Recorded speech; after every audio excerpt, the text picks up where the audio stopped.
عرب کے ایک قدیم شہر میں ایک انصاف پسند بادشاہ حکمرانی کرتا تھا۔ اس کا دربار ہمیشہ لوگوں سے بھرا رہتا تھا، مگر آج محل میں عجیب سی خاموشی تھی۔ دربار کے بیچ ایک غریب جوان کھڑا تھا، کپڑے پرانے مگر آنکھوں میں ہمت تھی۔ بادشاہ نے پوچھا، یہ کیا ہے اور تم اسے دربار میں کیوں لائے ہو؟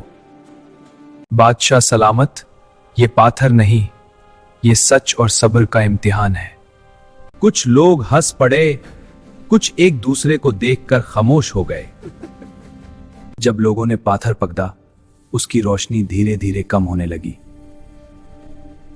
آخر بادشاہ نے خود پاتھر اٹھایا اور دربار روشنی سے بھر گیا۔ بادشاہ بولا، اصلی طاقت تخت میں نہیں بلکہ سچ اور ایمانداری میں ہوتی ہے۔ اس دن کے بعد انصاف صرف قانون نہیں، ذمہ داری بن گیا۔